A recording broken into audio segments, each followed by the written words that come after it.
नमस्कार शेतकरी मित्रांनो, मी विद्यासागर रावणगावे. आज या झेंडूच्या पिकासाठी जे काय वापरले सर आणि काय रिझल्ट आले बघूया. या मोर्या थोडं. नमस्कार सर. नमस्कार सर. नमस्कार. आपलं नाव सांगा सर. माझं नाव गोविंदराव तुळशीराम निरगुडे, जामनगर तालुका हुमनाबाद, जिल्हा बिदर. सर, जे हे तुमची झेंडूची जे लागवड आहे सर, ह्याला जे काय टेकमेंट असं म्हणजे किती काय वापरलात? ह्याला मल्टीप्लेअर वापरला सर. हां लावल्या 10व्या दिवशी हां एकरी एक किलो हां असं एक मल्टीप्लेअर स्प्रेनं केलं आणि पर लिटर 1 ग्रामनं स्प्रे केला. हां 1 किलो ड्रीप वॉटर सोडलं. ड्रीप वॉटर सोडला. हां बरोबर ना. 1 किलो ड्रीप वॉटर सोडला आणि स्प्रे 1 लिटरला 1 ग्राम. एक ग्राम बरोबर आहे. ओके. सर किती वेळेस सोडला सर? आता ड्रीपनं 2 वेळेस झाले आणि स्प्रे 2 वेळेस झाले. 2 वेळेस झाले.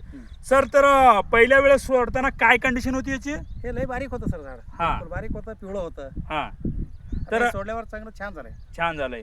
मग सर याला शेवटपर्यंत सोडणार आहे का कसं करणार आहे त्याला याला? शेवटपर्यंत सोडणार आहे सर. आणि टोटल सर तुमची किती लागवड आहे झेंडू? माझं एक 8 एकर आहे सर. 8 एकर आहे.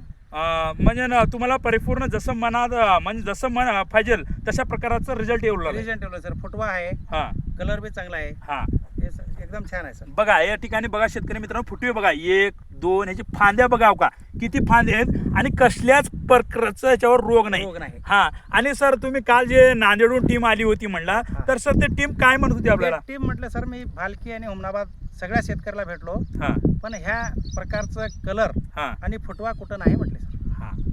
तर बघा शेतकरी मित्रांनो, अति पाऊस असताना सुद्धा ह्या कंडिशन मध्ये आणि जमीन जर बघितलं तर पूर्णतः खडकार जमीन आहे, पूर्णतः माळरान आहे. तर ह्या जमिनीत सुद्धा हा प्रोडक्ट काम करतो. मित्रांनो, मला हेच सांगायचं आहे शेतकऱ्यांना की बाबा तुम्ही ह्या टेक्निकचा वापर करा, जेणेकरून तुमचा फायदा होईल. जसं ह्या शेतकऱ्यांना झालंय तसं तुमचा पण फायदा होईल. आणि आपल्या शेतीमध्ये जे माती हार्ड होत चालली आहे, घट होत चालली आहे, इतर खत वापरून ते माती सुपीक होईल. ह्या जमिनीमध्ये हळूहळू गांडूळ येतील. ह्या जमिनीमध्ये हळूहळू जे जीवाणूची संख्या वाढेल. आणि मला एवढंच सांगायचं आहे की मित्रांनो, अनेक शेतकऱ्यापर्यंत हा व्हिडिओ पाठवा आणि जेणेकरून वापरा आणि अनेक शेतकऱ्यासोबत द्या हे, आणि अनेक पिकाला सुद्धा जमतो. भेटूया पुढल्या व्हिडिओमध्ये.